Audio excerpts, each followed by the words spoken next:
네, 정치는 팀캠 두 분과 함께합니다. 정치철학자 김만관 박사 모셨고요. 어서 오세요. 예, 안녕하십니까. 시사인의 김은지 기자 모셨습니다. 어서 오세요. 네, 안녕하세요. 네, 자 오늘도 어김없이 김은지 기자의 발제로 시작을 하겠습니다. 어떤 내용입니까? 네, 윤석열 정부가 출범한 지 이제 한 달이 지나갔는데요. 네. 그 한 달을 기념해서 대통령실에서 내놓은 보도자료가 있습니다. 윤석열 대통령이 취임한 지 한 달 만에 새로운 변화가 10가지나 있다라고 하는 내용인데요.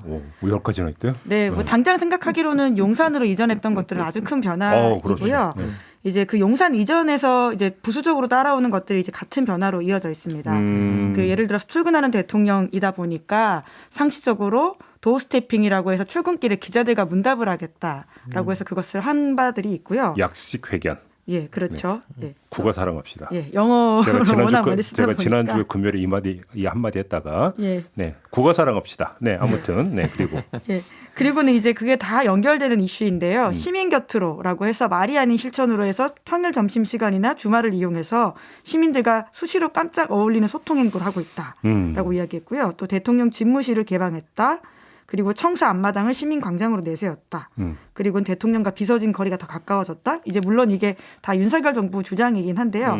파격적인 통합 행보, 그리고 취임 6일 만에 시정연설, 기자실부터 방문한 대통령, 마지막으로 역대 가장 빠른 한미 정상회담.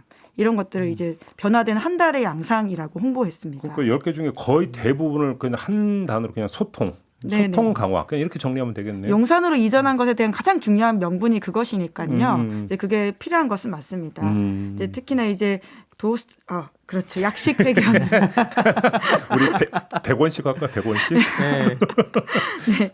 약식 회견이라고 하는 지점에 대해서 오늘 좀 더 이야기를 해보면 좋겠다라는 생각이 들어서 준비를 해왔는데요. 그 어록이 여러 가지가 있죠? 네, 그렇죠. 이제 우선은 이것에 대해서 대통령실에서는 이제 중요한 변화라고 꼽았고 실제로 중요한 변화가 맞습니다. 저는 이거는 평가를 해야 된다고 생각해요. 네, 그렇죠. 특히나 이제 형식상으로는 변화된 모습들 대통령이 직접적으로 국정에 대해서 어떤 생각을 하고 있고 어떤 메시지를 내는지는 아주 중요한 부분인데 그럼요. 예, 하지만 이제 형식과 내용을 좀 나눠서 봐야 한다라고 하는 것이 좀 중요해 보이고요. 보통은 이 두 가지를 혼재해서 비판하는 쪽은 내용만 가지고 비판하고 또 칭찬하는 쪽은 형식만 가지고 칭찬하지 않습니까? 이걸 좀 나눠서 평가해보자라고 하는 것이 네. 오늘의 발제 취지입니다. 예, 그러면 아까 먼저 형식부터 할까요? 내용부터 할까요? 아무래도 뭐 형식을 먼저 하고 내용을 해야지 내용 부분이 좀 더 많을 것 같아서요. 그러면 평가를 좀 해주신다면. 네. 예, 평가요? 저한테. 전 너무 발제를 막 집중해서 듣고 있다 보니. 죄송합니다. 아무튼 뭐 기본적으로 그 형식적으로 본다면 이렇게 소통 강화라는 측면에 있어서 내세운 명분과는 어느 정도 맞고요.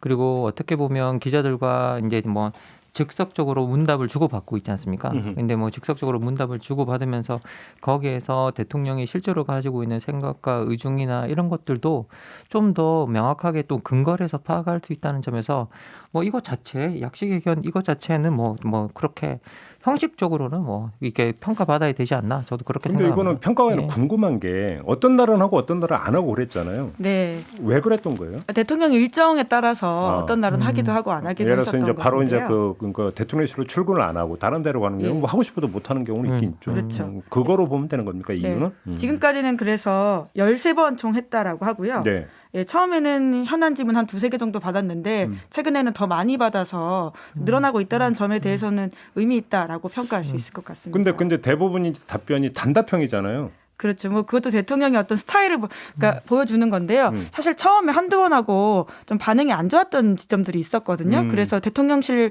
일부에서는 이제 하지 말자 이런 이야기도 꽤 있었는데요. 그래요? 근데 내부에서 대통령이 말하지 않거나 어떤 목소리와 어떤 표정으로 들어가는지도 그 자체가 주는 메시지이니까 해야 된다라는 또 내부 투쟁이 있었다라고 합니다. 그런 거야 얼마든지 내부적으로 토론할 수 있는 거죠. 그렇죠. 그다음에 그래서 이제 지속하기로 한 거 제가 볼 때는 잘한 결정인 것 같아요. 근데 이게 단답형으로 가다 보니까 거기다가 이제 그 윤석열 대통령이 쓰는 언어가 보통 정치 언어고는 약간은 좀 거리가 있는. 근데 실제로 정치적으로 신인이긴 하니까요. 도배를 했다든지 해갖고 이제 그 기존 특히 이제 그 이전 청와대에서는 잘 쓰지 않던 그냥 일상 언어라고 하겠습니다. 이런 게 등장을 하다 보니까 오해의 소지가 없게 확연하게 이제 전달이 된다라는 장점은 있는 것 같은데 오히려 그것이 좀 거친 면도 좀 있지 않는가라는 생각도 좀 드는데 두 분 어떻게 평가하세요? 그런 점에서는. 이제 거기서부터 내용에 대한 평가가 들어가야 된다는 생각을 합니다. 그리고 이제 대통령의 말이라고 하는 것이 주는 무게감, 그리고 그것이 가지는 메시지의 파급력이라고 하는 측면에서 대통령이 이제 소타를 뛰어넘는 내용적인 면을 가지고 와야 되거든요. 지금이야 일종의 허니문 기간이기 때문에 그러한 언어들이 소탈로서 이제 평가될 수 있는 지점들이 있지만 네. 누적되면 굉장히 리스크라고 볼 수밖에 없는 지점들이 있고요. 특히나 이제 국내 정치적인 요소들도 그렇지만 국외 정치적인 요소로까지 합쳐지게 될 경우에 저는 이번에 오데사 발언이 전형적으로 그런 거라고 생각을 하는데요. 네. 그러니까 좀 아마 모르시는 분들도 계실 텐데 오데사 발언이 뭔데요? 네, 이제 약식 회견에서 한 발언은 아니고 여당 지도부와 대통령이 처음으로 공식 오찬을 했습니다. 지난 6월 10일에. 그랬죠. 네, 그래서 이제 막 우크라이나를 갔다 온 이준석 대표와 윤석열 대통령이 나눈 대화라고 하는데요. 윤석열 대통령이 뭐 일종의 아이스 브레이킹이었던 것 같긴 한데 굉장히 위험한 발언이라고 저는 생각합니다. 거기서 저도 가보진 않았지만 전쟁만 아니면 진짜 가볼 만한 곳이라고 들었는데 우크라이나 남부 항구 도시이거든요. 오데사가. 오데사 이런 곳이 좋다면서요? 라고 윤석열 대통령이 말을 했다라고 하고요. 전쟁 중인데. 거기 네. 그리고 지금 사실은 엄청나게 피해를 많이 입은 지역 중에 하나입니다. 또 뺏기진 않았지만. 예. 이제 보통 이제 정치인의 언어에 대해서 TPO가 맞지 않다라는 어떤 지적들이 있는데 이게 좀 그런 지점이 있고요. 게다가 이준석 대표의 발언도 좀 문제가 있습니다. 네. 나중에 가보세요. 괜찮아요. 오데사만 안 먹히고 다른 데 다 먹혔습니다. 라고 이야기를 했는데요. 먹혔다라고 하는 표현 자체가 함락됐다라고 하는 의미로서 쓰는 것인 것 같은데요. 대통령만이 아니었군요. 네, 그 전쟁에서의 어떤 민간인 피해, 특히나 이제 이준석 대표가 우크라이나를 갔다고 하는 것의 의미를 반감시키는 발언이라고밖에 볼 수 없습니다. 뭐 게임을 하는 것도 아니고 현실에서 있는 어떤 피해들에 대해서 먹혔다란 말이 과연 적절한가 이런 생각이 좀 들더라고요. 네. 그리고 한 나라의 대통령이 다른 나라가 지금 전쟁을 치르고 있는데 그 도시를 관광지로 언급하면서 가볼 만하다라는 식으로 언급하고 그게 아이스 브레이킹 소재가 된다는 것 자체가 이게 되게 부끄러운 일이죠. 이게 만약 여기도 분명히 우크라이나 대사들이 있을 거고 외교관들이 여기 존재할 거고 그 정보를 다 이제 입수할 거고 그리고 그런 것들이 자국이 다 보고될 텐데 어떻게 이제 그런 말을 아무 생각 없이 할 수 있는지 저는 정말 아무 생각 없이 했다라고 생각이 들거든요. 대통령이 하는 모든 말들은 정말 농담 하나도 다 어떻게 보면 계산된 말이어야 되고 그리고 고려해야 되는 말이고 그래서 정말 어려운 자리인데 이게 그 발언 자체는 어떻게 보면 지금 공경에 처해 있는 우크라이나 사람들이 들어도 정말 분노할 말이고 한국에도 우크라이나 사람들이 거주하고 있는데 그 사람들이 들어도 분노할 말이라는 생각이 듭니다. 저는. 그러게요. 자, 그거 말고 이건 좀 아닌 것 같다라는 어떤 그 내용이 어떤 게 있는 건데요? 네, 아까 말씀하셨던 것처럼 굉장히 이제 여러 가지 국정에 대한 현안들을 기자들이 질문을 하잖아요. 특히 최근에는 검찰 관련된 인사와 관련된 질문들을 기자들이 집중적으로 할 수밖에 없습니다. 왜냐하면 그게 가장 뜨거운 현안이거든요. 근데 그에 대해서의 대통령의 인식이라고 하는 것이 사실 그 이후에 대통령실에서 해명을 해야 되는 상황으로까지 좀 몇 가지가 있어서 그것들은 내용적으로 좀 비판받아야 되지 않나라는 생각들이 드는데요. 뭐 아까 당장 말씀하셨던 것처럼 그건 이제 사저 관련된 발언이고 그 외에도 6월 8일에는 이제 대통령 인재풀 자체가 너무 적은 거 아니냐 이렇게 기자들이 물어보자 과거에는 민변 출신들이 아주 도배하지 않았냐 그 뒤에 이야기들이 좀 더 이제 팩트 관계에 있어가지고 대통령실이 해명을 하게 만든 발언인데요. 선진국 특히 미국 같은 나라를 보면 거버먼트 어토니 라고 해서 정부 변호사라고 하는 의미라고 하는데요. 경험을 가진 사람들이 정관계에 아주 폭넓게 진출하고 있다. 그게 법치국가 아니겠냐라고 이야기를 했는데요. 저는 이제 법치에 대한 되게 대통령이 중요한 어떤 인식을 보여주는 발언이라고 생각을 하는데 뜨악했던 걸 법치국가 이런 거 법치국가 그런 거구나. 전 거기서 제일 뜨악했어요. 아무튼 네. 요 대통령실에서 이제 이렇게 이제 정정을 했습니다. 대통령실 핵심 관계자가 윤석열 대통령의 거버먼트 어토니 발언에 대해서 미국과 제도가 다르기 때문에 단순 비교하기는 어려운 상황이다. 이렇게 인정을 했거든요. 이제 그러면서 일정 부분 이제 이것을 해명하긴 했는데 전혀 뜻밖의 부처 일하는 사람들이 변호사 경력을 갖고 있다는 내용을 언급한 게 아닌가 싶다. 이제 뭐 소위 백브리핑에서 대통령 발언을 다듬은 거죠. 아니, 그러니까 미국 정부 측 법률가하고 한국 정부 측 법률가가 다르고 말고가 중요한 게 아니라 그렇죠. 법치가 어떻게 법률가의 지배로 해석을 할 수가 있어요? 이게 법의 지배지? 네? 그리고 뭐 설명해 이렇게 주십시오. 평소 때 말씀하시는 거 들어보면 그 문 대통령 사저 앞에 이 집회도 그 뭐 법대로 하면 되는 거 아니냐라고 이제 그렇게 이야기를 하고 있는데요. 근데 실제로 법치주의와 이제 법률주의를 헷갈리고 있는 것 같고요. 그리고 실제 뭐 법대로 하는 건 법률주의죠. 뭐 나쁜 법도 법대로 하면 뭐 되니까요. 예, 그래서 기본적으로 어떤 법률주의와 법치주의를 헷갈리고 있는 지점인 것 같고, 실제로 만약 진정한 법치주의는 정치와 법치가 어떻게 명확하게 구분이 돼서 움직이고 있고, 그리고 실제로는 어떤 사회적 문제를 풀기 위해서는 법이 먼저 동원되는 것들이 아니라 정치가 먼저 선행하고, 그리고 그것을 풀 수 없을 때 최후의 수단으로서 법이 개입하고, 그리고 그 법은 언제나 민주적인 방식의 민주적 기준을 지키면서 개입하는 것들이 기본적인 법치의 원칙인데, 그런 것들을 좀 너무 배제하고 있는 것 같고요.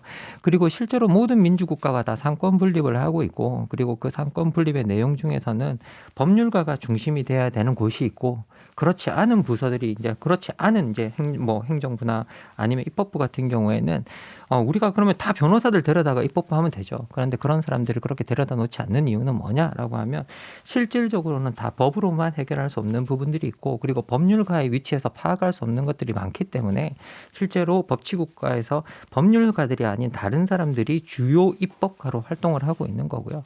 그래서 그런 부분에 대한 이해가 너무 부족했던 게 아닌가라는 생각이 좀 듭니다. 그러니까 아주 신기원이잖아요. 법의 지배가 있고 법에 의한 지배가 있는데 거기에 하나가 더 추가돼서 법률가의 지배가 등장합니다. 법률가의 지배가 등장합니다. 법률가도 굉장히 좀 더 좁게 봐야 되는 것 같은데, 지금 상황에서는 검사인 거죠. 그러니까. 그럼 검사 중에서도 특수부 검사들 아닌가요? 예, 그렇죠. 예. 그건 법치가 아니라 검치죠. 검치. 검치. 그죠? 예. 네. 아무튼 예, 이제 그런 지점에 있어서의 대통령의 인식을 보여준다는 게 지금의 어떤 약식 회견의 뭐 장점이라고도 할 수 있을 텐데요. 그러니까 지금 여러 가지 검찰 기용하는 인사에 대한 비판에 대해서 대통령이 어떻게 생각하는지 보이는 것이죠.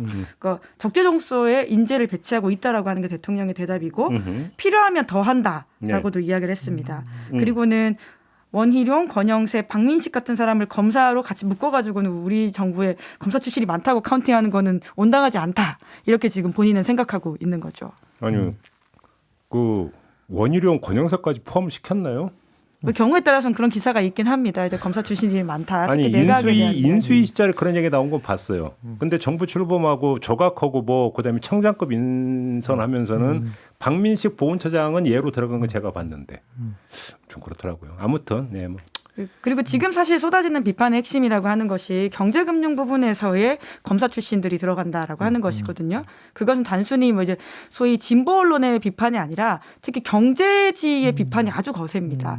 거기에 대해서는 경제지들이 생각하는 보수 진보 언론 구분이 없던데요. 그렇죠. 예, 그렇죠. 예. 그거에 대해서는 특히나 이제 경제 언론 같은 경우에는 경제지는 이런 이야기에 대해서 그 약간 비껴가 있는 지점들이었는데 실제로 이제 경제 수사가 아주 커질 거라고 하는 뭐 우려라고 할까요? 이런 부분에 있어서 굉장히 대통령이 시장 경제에서 잘못 이해하고 있다라는 비판들을 아주 날새게 하고 근데 있습니다. 이 자리에서 지금 내용 이야기라니까 좀 약간 좀 그러니까 물기를 잡으시다 그러니까 건건이 하나하나의 어떤 발언의 적절성을 따지기에는 좀 한계가 있는 것 같고. 근데 이 점은 어떻게 보세요? 저는 이제 그 윤석열 대통령의 이제 화법에서 이제 발견되는 걸 보면서 어떤 걸 느꼈냐면, 이분은 지금 대통령으로 이야기하고 있는 건가 아니면 정파의 수장으로 이야기하고 있는 건가? 저는 그 생각을 했었거든요. 예를 들어서 아니 과거 정부에서는 민변이 도배하지 않았느냐라고 하는 것은 대응 논리잖아요. 쉽게 말하면 그건 정파의 논리가 될 수는 있다고 생각을 해요. 지금 현재 정치권에서 벌어지고 있는 내로남불이라고 하는 게 전부 다 그런 거잖아요. 근데 대통령이 할 수 있는 논리는 아니지 않습니까? 어떻게 생각하세요? 뭐 기본적으로 저희들이 뭐 많이 이야기하는 부분이 결국은 대통령이 뭐 어느 당의 후보를 통해서 대통령이 되었다고 할지라도 대통령이 되고 난 다음에는 정치적 중립을 자꾸 요구하게 되는 것들이 그런 정파성 자체에 대한 어떻게 보면 비판이고요. 그래서 그런 정파성에서 좀 더 비껴나가다 대통령이 되었을 때는 어차피 뭐 대통령이 어떤 하나의 정파의 수장으로서 나라를 다스리는 건 아니잖아요. 어쨌든 국민의 대표로서 이제 이 나라를 다 전체 대표로서 어떻게 보면 행정부의 수장으로서 이제 행정부에 관련된 모든 일을 다 책임을 지고 있는 건데요. 그런데 거기에서는 기본적으로 어떻게 보면 행정부에서 지금 현재 법도 제정하고 뭐 다양한 역할들을 하고 있고, 그리고 실제로 법을 적용하는 일들을 하고 있기 때문에 법을 이제 실천적으로 법에 기반해서 어떤 우리의 삶을 향상시키는 역할을 하고 있기 때문에 그것들이 정파적으로 움직이게 되면 일부 사람들에게 혜택을 주거나 아니면 일부 세력에게만 혜택을 주는 일들이 일어나게 될 수밖에 없다라는 생각이 듭니다.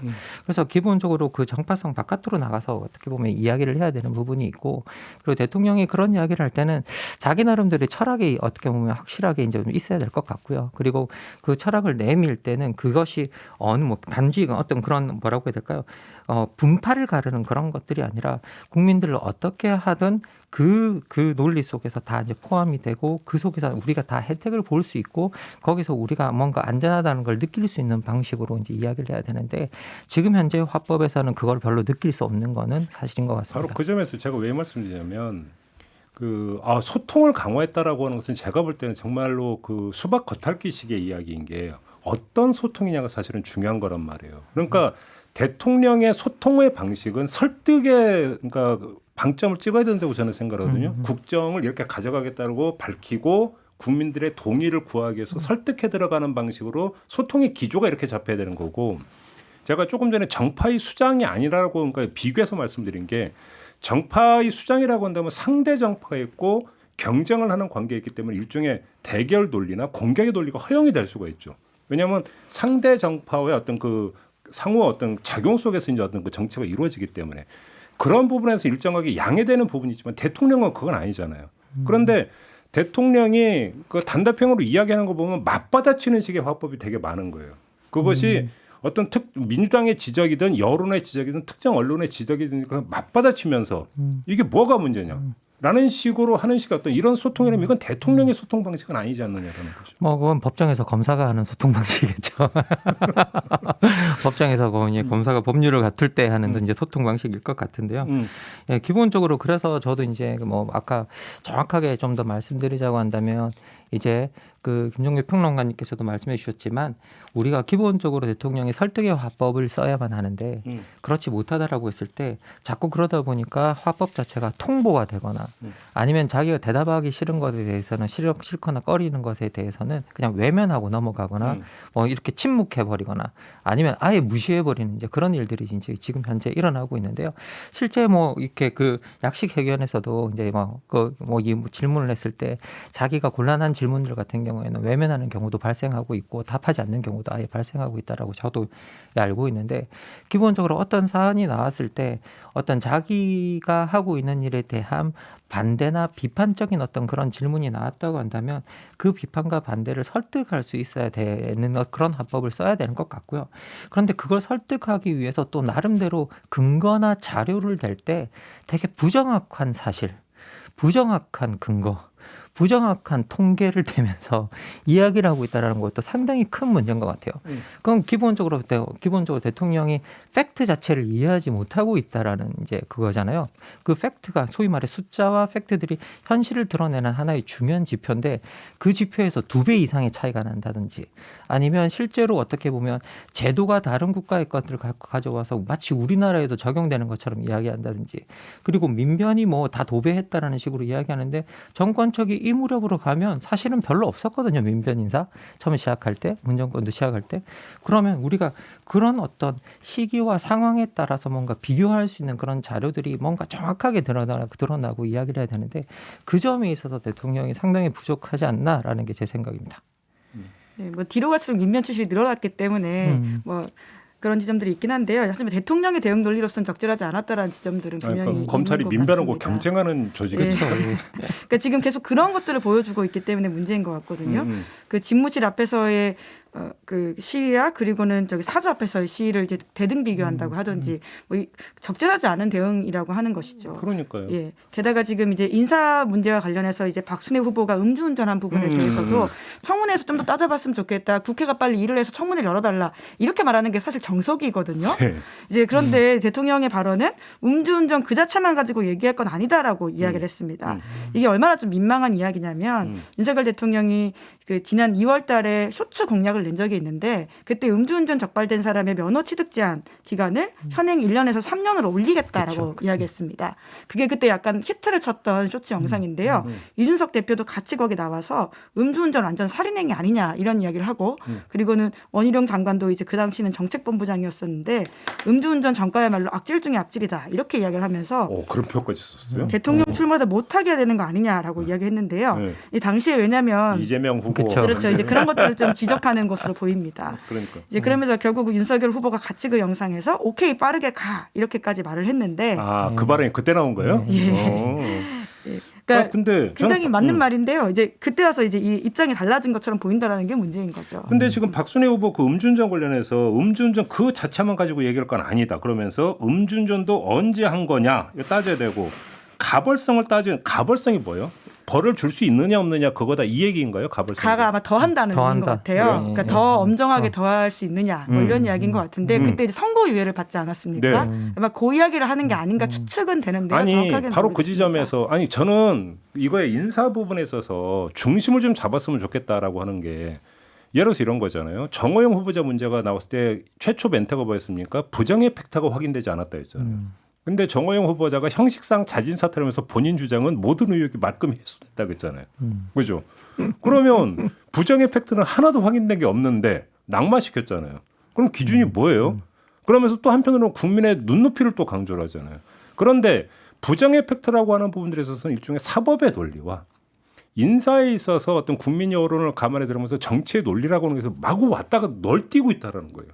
그러면서 메시지의 적절성도 있지만 뭐냐면 메시지에 있어서 일관성이라고 하는 것들도 별로 발견이 안 된다라는 거잖아요. 지금.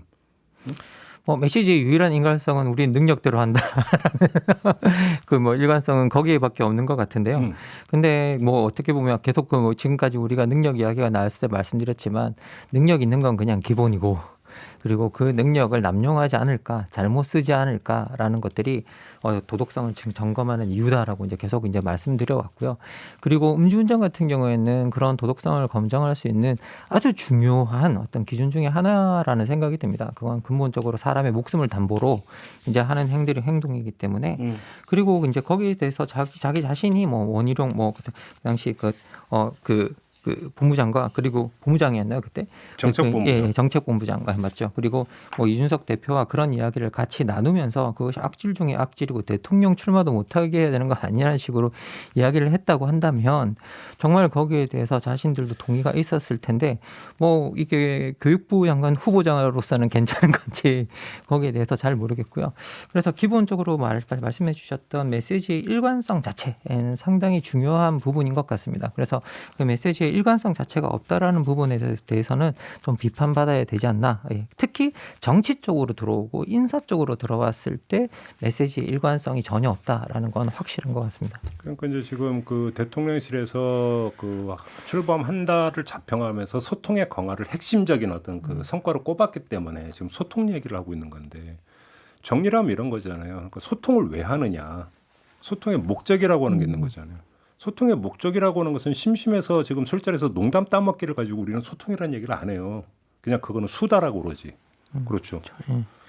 소통이라고 하는 거에는 결국은 공통의 관심사와 공동체를 운영해 들어가기 위해서 꼭 필요한 공통의 관심사 더 나아가서는 공익적 문제에 대해서 서로 정보와 의견을 교류함으로써 공통 분모를 도출해 내고자 하는 게 소통의 목적이잖아요.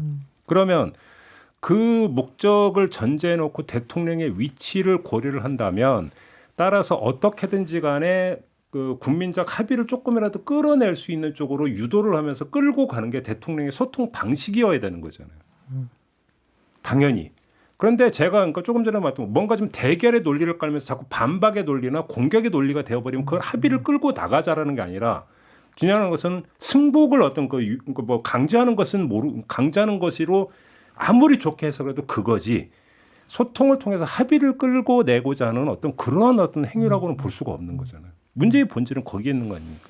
예, 뭐 정치적으로는 분명히 이제 거기에 메시지가 있다라는 생각이 좀 들고요. 예, 근본적으로 아까도 계속 말씀드렸지만 대통령의 역할은 어떤 사회를 더 대립적으로나 대결적으로 만드는 것들이 아니라 근본적으로 사회의 사람들이 어떤 하나의 사안에 대해서 서로 동의하고 합의할 수 있는 지점을 만들어주는 게 훨씬 더 중요한 역할이기 때문에 예, 그 부분에 대해서 부족하다라는 생각은 뭐 명백하게 그 말씀의 메시지나 네. 말씀의 방식이나 그리고 이제 그 전하는 화법이나 이런 것들에 있어서는 좀 더 이제 대통령으로서 이제 좀 유의하지 않을까라는 좀 생각이 듭니다.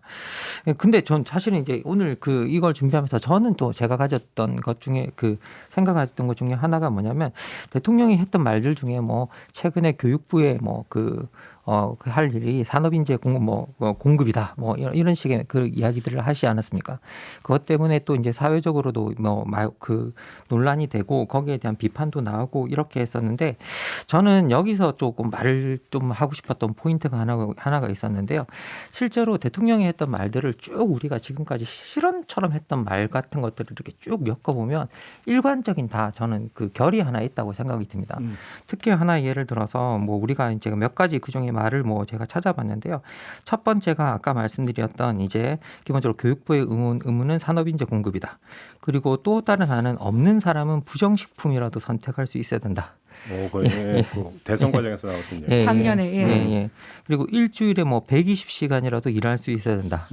구조적 차별은 없고 개인적 차별만 있다. 노사 문제는 정부 개입이 아니라 노사가 자율적으로 해결해야 된다. 이런 식의 말에 일관적으로 흐르는 코드 하나가 있다고 생각하는데요. 이게 기본적으로 저는 이제 이런 모든 게 윤석열 대통령이 자기 인생책이라고 이야기했던 밀턴 프리드만의 선택할 자유에 나는 어떤 프리드만식 관점이 저는 여기 명백하게 배어 있다라고 생각이 듭니다. 그리고 실제로 대통령 취임사에 보면 인류 역사를 돌이켜 보면 자유로운 정치적 권리, 자유로운 시장이 숨쉬고 있었던 곳은 언제나 번영과 풍요가 꽃피었습니다라는 문장이 있는데 이게 프리드만의 자본주의와 자유에 나오는 어떤 한 구절이거든요. 그래서 명백하게 여기에 좀 기대고 있는 것들이 명백하게 보여지는데 실제로 이제 이런 프리드만식의 어떤 그 시장 자유주의자 그 자체가 문제라기보다는 프리드만이 시장 자유주의자로서 가지고 있었던 관점이 있고 그 관점이 사실은 책에 이제 고스란히 녹아 있고 그 관점을 느꼈다는 건데요.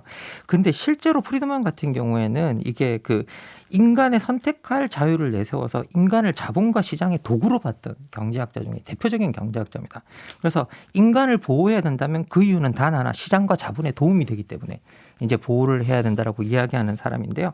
그래서 이 사람 같은 경우에는 얼마나 시장과 자본이 중요했냐라고 하면 실제로 나오미 클라인이 이제 밝히고 있듯이 가난한 국가나 어떤 심지어 미국에서도 어떤 가난한 지역에 재난이 일어나길 기다렸다고 합니다.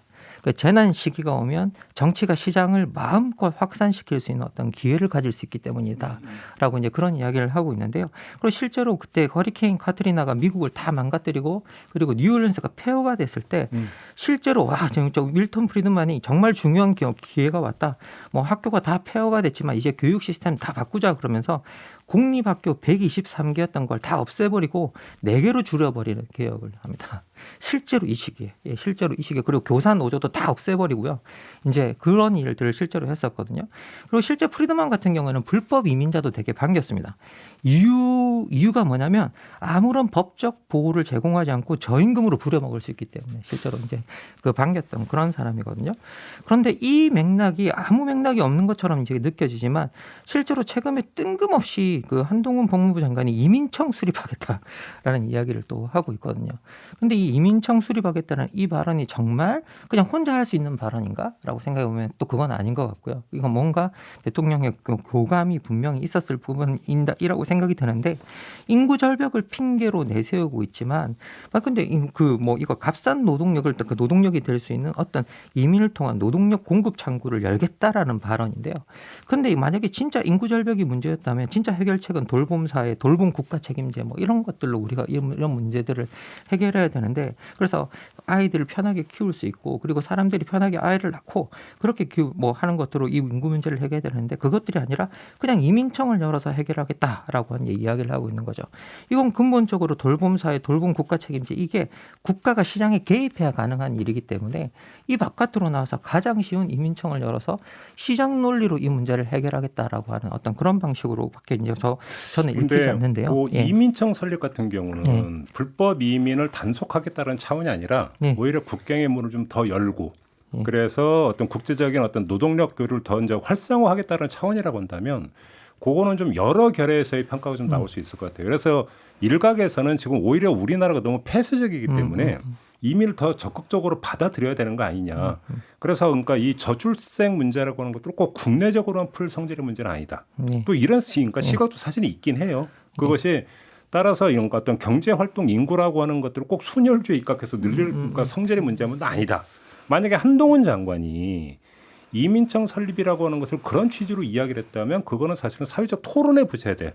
저는 그런 성질의 문제라고 저는 개인적으로는 저는 그렇게 생각을 하고 나머지 부분에 대해서는 뭐 충분히 지금 뭐 김만곤 박사님이 지적하신 그런 이야기는 그러니까 성립이 될 수 있을 것 같은데 재미난 현상은 자유를 그렇게 강조했던 대처나 레이건이나 이 그 정권의 공통된 점이 법질서 수호에 참으로 단호했다는 거잖아요. 네, 맞습니다. 그렇잖아요. 그러면서 가차없이 조금이라도 법을 위반을 같으면 가차없이 갖다가 철퇴를 휘둘렀다. 이 부분들. 요게 또 그러면 윤석열 정부에서 재현되느냐. 사실 요것도 좀 중요하게 봐야 되는 관심 지점 아닐까 싶은 생각이 좀 들더라고요. 뭐 실제로 모든 그런 자유를 강조했던 정부에서 나왔던 것들이 특히 시장 밖으로 나오는 모든 행위에 대해서는 단호하게 철퇴를 휘둘렀고요. 바로 그 점이죠. 그리고 시장 밖에 나오는 행위자들을 용서하지 않았고요. 그리고 기본적으로 이제 제가 이민청 이 부분을 말씀드렸던 건 뭐냐면 어떤 우리가 문제를 우리가 개방하고 여는 것에 대해서는 저도 찬성하고 환영하지만 결국은 그 여는 방식이 값싼 노동력을 들여와서 착취하는 방식으로 해결하겠다라고 이 생각을 한다면 그 부분에서는 명백하게 문제가 있고 이런 것들이 근본적으로 시장에서의 인권이나 인간의 권리 같은 것들을 생각하지 않는 방식으로 아주 시장의 효율성만 가지고 이 문제를 해결한다는 점에서 이제 문제 제기를 할 수 있다라는 이제 그 부분을 좀 말씀드리고 싶었습니다.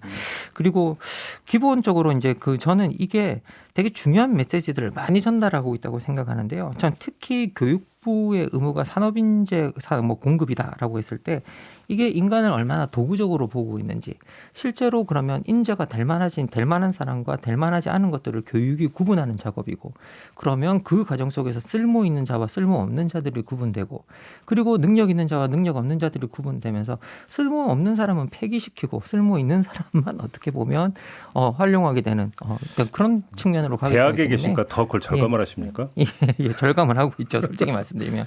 그래서 실제로는 그 사람을 인적 자원, 그러니까 자원으로 규정하는 것들이 얼마나 위험한 발상인지에 대해서 실제로 우리가 한번 생각해 봐야 되겠다라는 생각이 근데 사실 그 문제는 저도 그 지적에 100% 공감을 하는데 근데 그거는 윤석열 정부로만 한정해서 비판할 성질의 문제는 아닌 것 같아요.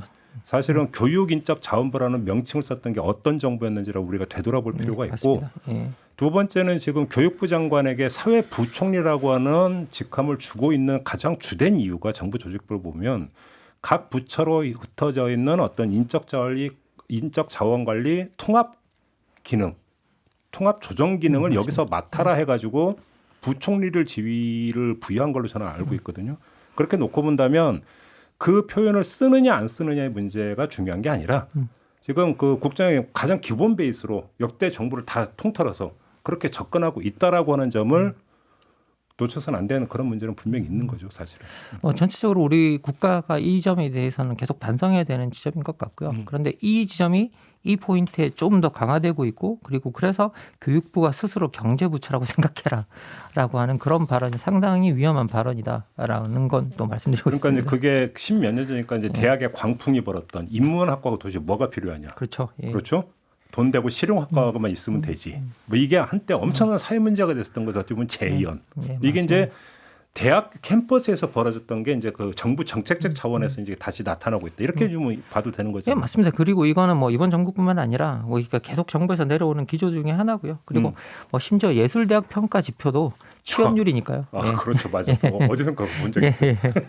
그러니까 뭐 지금 현재 상당히 그 부분이 문제고 그리고 그런데 전체적인 발언의 기조를 우리가 쭉 꿰뚫어 봤을 때 계속 모든 것이 시장 쪽으로 옮겨가고 있는데 저는 결론적으로 이런 그 발언들 속에서 읽어낼 수 있는 미래들이 소위 말하는 중요한 공기업들의 민영화라든지 그런 과정들이 촉진될 수 있다라는 건 좀 걱정되고 있습니다. 알겠습니다. 그다음에 마지막으로 저도 하나 좀 그 두 분께 의견을 여쭤보고 싶은 게 하나 있는데요.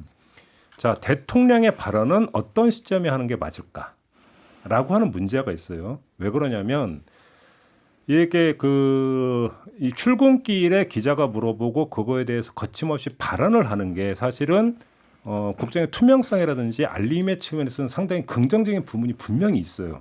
하지만 그것이 예를 들어서 정부나 여권 전체의 자유로운 토론과 정책 수립 과정을 틀지어버릴 결과를 빚을 수도 있는 거죠.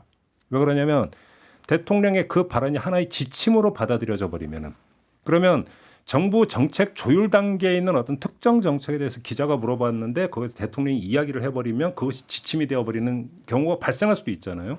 자, 이렇게 놓고 본다면 이런 부작용이랄까 이런 걸 어떻게 봐야 되나라고 하는 문제가 있는데 이건 어떻게 평가하세요, 두 분은?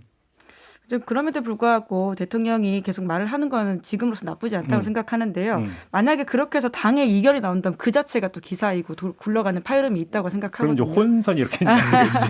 뭐 건강한 토론이라고 당청 관계, 당용 관계의 건강한 긴장성이라고 이해하고 싶습니다. 특히나 이제 검찰 인사 관련해 가지고 권성동 원내대표도 더 기용 안 했으면 한다 이런 식의 이야기를 했는데 바로 대통령이 뒤엎어버리고 이랬잖아요. 그러니까요. 그러니까 뭐 필요하면 더 해야죠. 네, 권성동 원내대표로서는 민망한 상황이긴 한데 지금의 여러 가지들을 보여주고 있다는 지점에서 굳이 막을 필요는 없다라는 생각은 들고요. 물론 이제 그걸 통해서 생기는 혼선들이 분명히 있긴 하지만 그것을 뛰어넘는 비용이 또 있는 것 같다. 우리 사회에. 제가 왜 이 질문을 드렸냐면 예를 들어서 문재인 정부는 놓고 어떤 특정한 어떤 검찰 수사 선상에 올랐거나 이런 어떤 그 수사와 관련된 부분에서 문재인 대통령 비스무리한 얘기만 해도 언론이 가이드라인을 제시한다. 청와대에서. 뭐 이런 식으로 공격한 예가 되게 많았고 지금까지는 사실 그런 예는 별로 없어요. 아직 수사가 뭐 들어간 건 아니니까요. 그러니까 그 윤석열 대통령의 어떤 그 출근길 얘기했었는데 근데 이런 수사의 성격이라든지 정책 관련 부분에 있어서 정책 관련 부분에서 먼저 그렇게 이제 말을 앞세웠다가 이것이 그러니까 어찌 본다면 방향을 틀지어 버려서 자유롭게 이야기해서 조정할 수 있는 것을 좁혀버린다면 그것이 소통이라는 측면에서는 좋을 수 있겠지만 전체적으로 놓고 본다면 경직성을 강화해 버릴 수도 있다. 정책적. 이 점도 있는 거 아니냐라는 생각이 좀 들더라고요, 저는. 뭐 그런 것들은 결국은 대통령의 정치적인 어떤 정무적 감각에 의존을 할 수밖에. 그러면 제가 이럴 거 질문을 안 하죠.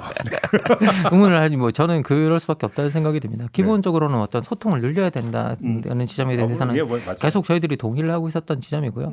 그리고 뭐 이런 식의 어떤 소통 자체가 뭔가를 여는 건데 그 속에서 대통령이 이제 뭐 말씀해 주신 대로 어떤 뭐 논란이 되는 어떤 사안에 대해서 그런 현장에서 뭐 지침을 준다든지 그런 식의 발언은 피하고 그리고 정말 또 논의가 필요한 이야기면 논의가 필요한 이야기이기 때문에 여기서는 뭐 발언을 하지 않는 게 좋겠다라는 식으로만 말해도 뭐 충분히 뭐 언론도 이해하고 국민도 이해할 수 있지 않을까라는 생각이 아직까지는 들고요. 제가 볼 때는 그런 발언은 없었던 것 같긴 해요. 맞습니다. 그리고 그거는 여기서 좀 답변 드릴 게 아닐 것 같습니다. 그래서 넘어가는 것들이 이제 있었는데 만에 하나라도 그런 게 나왔을 경우를 좀 가정을 해보고 한번 좀 질문을 드려봤는데 이거는 오히려 국정의 경직성을 키울 수도 있다.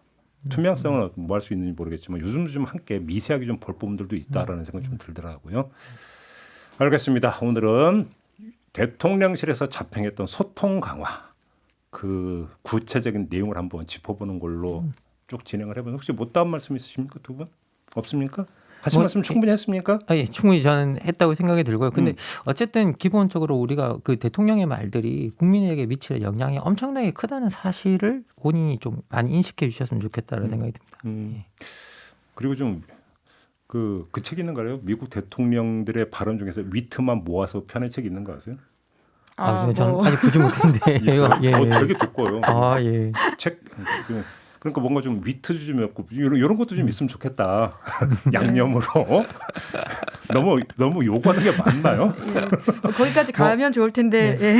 저는 뭐 위트까지는 아니고요. 그냥 중요성만 깨달아 주시면 좋겠다. 그러니까 다 역사에 기록된다는 게 가장 중요한 지점인 것 같아요. 제가 최근에 그 질 바이든 끝나가는 마당에 제가 한 30초만 말씀을 드리면 그 질 바이든 여사가 그 미국의 패션지랑 인터뷰한 걸 굉장히 재밌게 봤는데 거기서 이제 바이든 남편과 싸우는 경우들도 있는데 이제 경호원들이 있다 보니까 문자로 싸운다는 거예요. 아, 저도 그거 봤어요. 예, 그래서 그거 되게 좋은 거더라고요. 예, 예.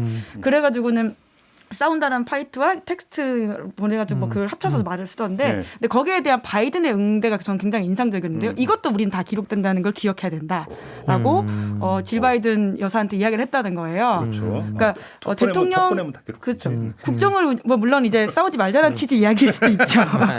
우리가 지금 기록되니까 싸우지 말자 이런 걸 수도 있을 텐데 여튼 그 인식들 대통령의 삶에서의 사적인 것들은 있기가 힘들고 이 모든 것들은 역사로서 기록된다.